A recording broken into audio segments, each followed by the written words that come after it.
Sesuai kata Profesor KB. Kalau misalkan emang mau gameplaynya kayak gitu, mengandalkan Uranus di lini depan, Yves bakal diambil dan terbukti sangat akurat, gila. terpercaya. 1 minggu salah, mikir muter otak baru bener sekarang.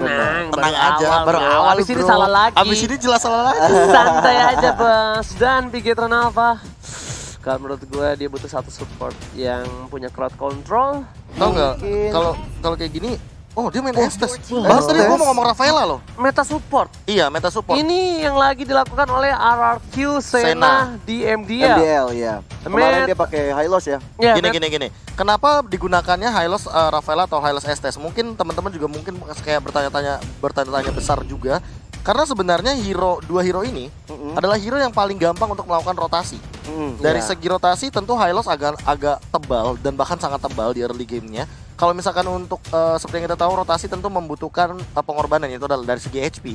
Dan kenapa di bawah supportnya kayak Estes, kayak Rafaela, ya mereka membutuhkan movement speed, membutuhkan heal-nya juga, sehingga team fight-nya bisa jangka panjang. Dia nggak perlu pulang, dia nggak perlu bolak-balik dari base dan juga dari laning phase-nya, sehingga untuk team fight jangka panjangnya dia udah siap. Tapi di antara itu semua, kedua belah tim ini membutuhkan satu buah poin yang memastikan mereka untuk melaju ke peringkat yang lebih atas. Dan dari grafiknya, Gio lebih ke arah mana, Gio? Karena aku sangat suka The Granger, jadi aku pilih BTR. Oke, Profesor KB. Wah gila, aku masuk ke Estes bro, ditanya Bigetron apa? Estes, Bigetron, dan Gio juga Bigetron ya? Ya. Oke, dua untuk Bigetron, tapi ternyata fakta akan membuktikan di Land of Dawn kali ini langsung masih bersama Ranger Mas, Gio, dan juga Profesor KB di match yang pertama di hari Jumat kali ini. Bigetron Alpha versus Gameplay Cyberwolf. Itu sedikit membuat saya ke distract ke suara kuda yang dilakukan oleh Profesor KB ya. Oke, back to the game. Di mid lane sudah ada KYY dengan Hylos ya. Sementara ada Bravo dan juga Matt yang masing-masing mengisi posisi Gold dan juga XP lane. Meanwhile, di arah mid lane, clearing minion yang cukup cepat dari para pemain tim Gameplay Cyberwolf dan bakal coba langsung ke arah Little Wonder. Yang kalau misalnya aku bilang kali first blood didapatkan oleh seorang Digi dan kemungkinan besar ini bakal menjadi Digi feeder, sudah bisa dipastikan. Bakal ada seorang Brans yang ditempel begitu saja oleh seorang Fredo Kitty, nggak tahu apa yang terjadi dan udah bisa dipastikan. Ini bakal menjadi Digi feeder. Ini mah Fredo habis nonton Buluk fix banget. Iya. Kemarin Buluk sampai mati 20 kali kalau nggak salah. 20 kali, 20 tapi membuat seorang botol bakal bebas. Iya, ini kalau kita lihat dari Fredo-nya udah menjadi Digi feeder. Ini mengingatkan gua pada match antara EVOS dan juga Alter Ego di minggu kemarin ketika REKT menggunakan Digi. Disitulah petakai terjadi. Tapi kalau kita lihat sekarang Brans-nya udah mulai diganggu-ganggu sama Fredo. Walaupun darah udah sekarat, tapi sepertinya benar-benar feeder sampai killing spree. Meskipun begitu jangan lupa kalian semua tadi ada hadiah dan makanya harus pantengin MPL Indonesia selalu, jangan sampai miss sama sekali. Dan Rainbow bakal mengawal pergerakan dari seorang Brans, tapi bisa dibilang kali ini Botol masih belum level 4 dan Brans pun masih level 3. Harusnya kalau dengan Digi feeder ini mereka harus punya gold lebih unggul dan juga mereka harusnya punya satu buah level lebih unggul. Nah permasalahannya ya, entah kenapa mungkin Gio dan Ranger Mas bisa lihat di sini bahwa Botol juga masih level 3. Baru level 4 dan mungkin kalau misalkan ngeliat dari Brans juga Brans bakal level 4 sesaat lagi. Jadi apa yang terjadi dengan Digi feeder ini? Jadi nggak terlalu jauh perbedaan levelnya. Belum terlalu efektif. Meanwhile di arah bottom lane dari Uranusnya juga masih cukup bebas. Kayaknya mereka lebih ke arah space untuk seorang Botol. Karena mereka tahu permainan kali ini Botol dan juga Harit adalah hero yang scaling. Dan di arah bottom lane Bravo bakal coba di take down, kenakan, dan Ripo. Bahkan seorang Ripo membuat dua player dari tim Bigetron Alpha kali ini. Benar-benar luar biasa Ripo Bigetron Alpha. Iya, meanwhile kalau kita Turtle menjadi objektif yang akan dihajar oleh tim Bigetron Alpha tanpa adanya kontes dari Gameplay Cyberwolf kali ini. Menambah pundi-pundi gold dan tentunya menambah XP untuk tim Bigetron Alpha. Dan kerugian kalau menurut gua untuk tim Gameplay Cyberwolf dan Fredo lagi-lagi ditumbahin begitu saja. Ripo, Manny Ripo. Ingat Ripo kemarin dengan satu babak Quito-nya benar-benar bisa membuat Bigetron Alpha mendapatkan kemenangan. Meanwhile seorang super awat Supriyadi di arah top lane masih coba farming terlebih dahulu. Berhadapan dengan Matt di top lane bersama dengan Heret kali ini Brans mencoba untuk objektif terlebih dahulu, mencoba untuk menumbangkan seorang Fredo kembali. Dan Montesioka dikeluarkan oleh seorang botol di sana, tapi tidak bisa membantu apa-apa. Yes, benar banget, hanya bisa mengganggu pergerakan dari seorang Brand saja. Farmingnya juga masih well, ke arah jungle terlebih dahulu, karena ini belum menit 5. Dan di arah bottom lane udah ada seorang Uranus dari seorang Bravo, sang mantan tim dari Bigetron Alpha yang melakukan cutting terhadap jungle-nya. Meanwhile, Fredo sudah level 4, kali ini ada Clay depan sana dengan IP-nya. Dan ternyata YP-nya gak memberikan damage sama sekali. YP belum bisa memberikan damage kalau kita lihat dari head to headnya Profesor KB. Kedua jungler ini, Battle dan juga Brands. Iya, kalau misalkan melihat dari statistik memang KDA yang dimiliki oleh Brands juga cukup tinggi karena kita tahu sendiri di beberapa game Brands memainkan 3 game dengan kill yang cukup banyak dan tapi kali ini diambil. Wah, dan ini rugi bahkan banget. di jungle dari seorang botol yang diharas oleh dengan adanya seorang Ripo dengan knockout strike-nya berdebak coba dibalikin ke arah depan, akan dicoba begitu saja di depan sana. Clay Sakratul Maut dan bakal ditempel habis-habisan dengan adanya satu buah KYY Ring of Punishment membuat seorang Fredo dan juga Clay tertumbang di area jungle dari tim gameplay Firewall. Iya, kalau kita lihat Montesioka juga dikeluarkan oleh seorang Battle untuk level gerakan dan KYY sepertinya harus tumbang juga di tangan seorang Herit dari Awat. Dengan zaman force yang sudah dikeluarkan juga untuk menumbangkan KYY. Secara nggak langsung Genflix Arrow tidak berada di posisi yang cukup baik karena bisa dibilang dari Kivido-nya agak sedikit kurang efektif. Dan bahkan dari Fredo Kitty, dia udah tumbang 12 kali. Lagi dan lagi masih ada Rainbow, masih ada Brands, meta support yang di counter dengan Digi Feeder. Akankah berhasil kali ini? Tapi kalau misalnya nanti seorang Brands yang bisa di take down atau di shutdown, ini tentunya menambah pundi-pundi gold untuk Genflix Arrow of. Tinggal menunggu momen bagaimana Genflix bisa melakukan setup atau nanti bisa menculik seorang Brands. Oke, langsung ada stiker saya kuat dari seorang Fredo Kitty. Dari Ripo di sana, langsung coba dikocok burungnya, udah mulai sakit perut dan bahkan ditumbangin begitu saja oleh seorang Manny Ripo, sang petinju dari Malaysia. Wih, sudah ada turtle yang kedua menjadi objektif dari tim Bigetron Alpha. Sekali lagi tanpa adanya kontes dari Genflix Arrow Wolf. Dan Bravo di arah bottom lane kali ini berhasil kabur begitu saja. Dan KYY membuka visionnya. Bahkan Bottle bakal gunain satu Mountain Striker untuk memastikan dirinya tidak diganggu seperti sebelumnya. Alright. Kalau dilihat dari masalah item ya, udah ada Brute Force juga diamankan oleh Bravo. Fredo Sakratul Maut lagi-lagi tumbangkan oleh seorang Brands. Apakah turtle kedua bakal diamankan oleh tim Bigetron Alpha? Meanwhile Ripo menggambar seorang Brands. KYY menzoning out permainan dari tim Genflix Arrow. Lagi dan lagi turtle diamankan untuk kedua kalinya untuk tim Bigetron Alpha. Dan ini adalah itemnya Profesor KB, silahkan. Ya, first item dari Clay ternyata adalah Glowing One. Dia mau lebih ngepop damage-nya, dia mau bener-bener ngasih pressure. Dia tidak memilih item seperti Asquin One atau wow.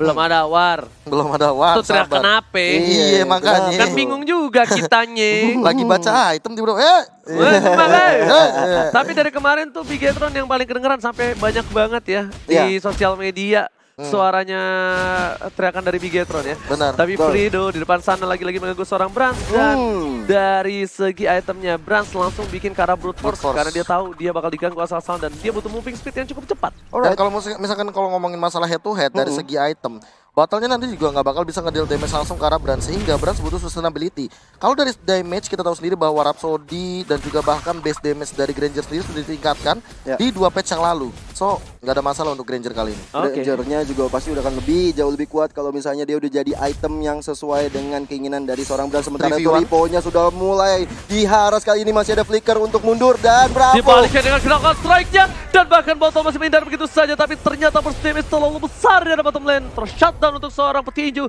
Manny Ripo untuk pertama kalinya di arah bottom lane. Iya, akhirnya pecat Lord dengan 1 kill yang didapatkan oleh seorang Ripo. Dan kita lihat Bravo-nya mencoba untuk dipukul-pukul aja lek-lekannya oleh KYY dan juga Rainbow, tapi masih terlalu tebal untuk ditumbangkan. Rotasi di arah mid lane kali ini, lagi-lagi Fredo Kitty bakal benar-benar mengganggu pergerakan dari tim Bigetron Alpha. Dan lagi 18 poin diamankan untuk Bigetron Alpha dari Fredo Kitty saja. Kayak lagu dan lagi. Iya. Tahu gua. Dan lagi. Tahu lah. Ini tapi kalau misalkan udah di atas 8 kill ya, Digi tuh cuma bisa ngasih gold 50 per 1 killnya. Untung aja Mas dapat gold. Beda banget. Sebelumnya kan enggak. Sebelumnya nggak dapat sama sekali. Nggak dapat sama sekali. Sekarang masih mending dapat 50. Tapi lihat Mandri total camp-nya belum ada dicolek dan ini yang ketiga kalinya akankah diberikan keadaannya. Ripo is coming. Kayak Gold Pathway ke arah belakang. Clay dituju. Tapi ada Bravo di sana. Ripo dengan Crown Strike-nya. Flicker masih bisa menghindari. Tapi Ripo masih mau lebih. Satu hit ring of punishment dari seorang Kayak berhasil mendapatkan 1 poin tambahan. Meanwhile Bravo hanya mengacak-acak di arah belakang sana. Dan Botol pun gak berani masuk lebih lanjut. Mereka akan mengambil satu buah objektif gaming di arah mid turret. Sebentar lagi tanpa adanya kontes bisa jadi terjadinya Turtle dicolong oleh tim Bigetron Alpha. Meanwhile Harriet dari awal harus tumbang juga di top lane sana. Fredonya nggak bisa bergerak kemana-mana. Melambat, tambah killnya jadi 20 total death-nya. Knuckle strike dari seorang Ripo benar-benar mengganggu di arah mid lane. Meanwhile Motor Shocker dikeluarkan begitu saja dan tandanya Turtle yang ketiga bakal diamankan oleh tim Bigetron Alpha. Tapi di sisi lain 1 poin diamankan seorang Botol. Shutdown atau dibilang kali ini Botol harus mendapatkan Blade of Despair. Turtle-nya tanpa ada kontes. 23.000 gold dari Genflix dan Bigetron Alpha 25.000 gold. Turtle ditukar sama seorang Matt di atas ya di sana, tapi cukup not fair juga sih menurut Koji. Oke, tapi Ripo masih one by one situation di arah bottom lane. Ada Ripo, knockout strike gila. 2 kali keluar. Masih mau Blade. lebih mini Ripo dari sisi sebelah kanan dengan Teng, neng, neng, neng, neng, boom neng. strike-nya berhasil memukul mundur seorang Bravo. Ada lagi? Dan masih mau lagi. Mau Ripo lagi. kali ini udah lihat tangannya yang berapi-rapi. 1 kali hook uppercut saja bisa menumbangkan seorang Bravo. Benar banget, dan di mid lane sementara itu sudah ada Brans, Rainbow, dan juga Kaye yang selalu bersama-sama nggak mau dipisahkan fighting time. oleh masa. Dan kali ini kalau kita lihat Fredonya dan juga Awat di sana menjadi target dari seorang Kaye, tapi belum ada backup damage dilakukan oleh Bigetron Alpha. Oh ini Rainbow udah jadi fleeting time, mereka udah ready to fight sih Bigetron Iya. Alpha. Malah menurut aku ya, Genflix Aerowolf nggak bisa lagi nih Fredo ngocol-ngocol di depan seorang Oke. Brans dan juga Rainbow. Mereka harus benar-benar stick 5 sehingga Fredo nanti bakal memberikan time journey untuk anti sisi power dari Genflix Aerowolf di bagian team fight-nya, either di jungle atau di river. Itu tempat mereka enak banget buat fight. Oke, di arah top lane sana, Matt masih mau lebih ternyata. Takoyaki kali ini berhasil mendapatkan 1 buah turret. Bravo juga masih mau lebih. 1 turret di arah bottom lane berhasil didapatkan. Pertukarannya cukup Time journey. adil. Time Charger dikeluarkan begitu saja, tapi damage masih terlalu sakit dari seorang Brans. Brans gak mau meninggalkan begitu saja. Ada Bapak Charger, World Manipulation, kayak Sakaratul Maut. Tapi ternyata lihat heal-nya dikeluarin Father terlalu keras. nice banget. Bagaikan di base sendiri. Bravo pun harus pulang. Lihat Bigetron Alpha 5-5-nya darahnya full kembali. Estes dan Hylos kombinasinya cukup berhasil di arah mid lane. Iya, membuat teman-teman yang nggak akan pulang dan maju untuk kode kali ini sudah ada pukul-pukul memukul ke arah battle di sana, harus mundur dengan Traces-nya. Kalau tidak dia bisa dalam bencana melakukan setup kembali untuk mundur dari tim Bigetron Alpha. Tapi 1 buah reverse time-nya kali ini belum berhasil, bahkan di depan sana lagi dan lagi. Rainbow bersama dengan Kaye. Knockout strike untuk seorang Botol sebelumnya hanya untuk memukul mundur saja, menakut-nakutkan saja, geletak seperti Karena mereka juga punya objektif untuk menyolong purple buff milik seorang Battle, dan Battle tentunya tidak akan memiliki purple buff. Bisa gue bilang dengan adanya work manipulation, ini counter yang bagus banget dengan ada Glorious Pathway. Larinya setidaknya bakal lebih kencang sedikit. Dan untungnya ada Estes. Rainbow sulit banget ditumbangkan. Meanwhile di depan sana Kaye hampir sulit dan possibility-nya cukup rendah. Dan ngebuang Surge yang banyak banget. Meanwhile kalau kita lihat mereka selalu bertiga dan rotasi yang dilakukan oleh seorang Ripo yang kali ini menuju ke top lane, Bane-nya dari Matt turun ke bawah. Ini menandakan mereka udah siap banget untuk melakukan split push. Bukan Gak tau, hanya itu gak tau aja. kenapa ya, aku jadi tiba-tiba agak sedikit nostalgia melihat Digi di Genflix Aerowolf sendiri. Mengingat ini tuh kayaknya emang bukan playstyle-nya Genflix Aerowolf gak sih? Yes, bener Digi banget. feeder tuh bukan karakter mereka. Mereka sempat ngambil Digi, tapi bukan jadi Digi feeder. Mereka benar-benar malah Diginya tuh nempelin ke core-nya. Dan itu yang efektif kalau menurut Itu gua. yang efektif. Itu paling Saat itu efektif. kalau nggak salah dipakai sama Clay Yes, bener banget. Dan itu paling efektif. Dan di sisi lain season lalu. masih dari Genflix Aerowolf yang berada di posisi yang tertekan. Ada Bapak Lord yang terhormat sudah muncul di Land of Dawn. Ini kita lihat ada reuni keluarga antara Hylos dan juga Bapak Lord yang terhormat. Kayak di depan sana bakal coba di pick off begitu Glorious saja. Pathway. Glorious Pathway telah dibuka.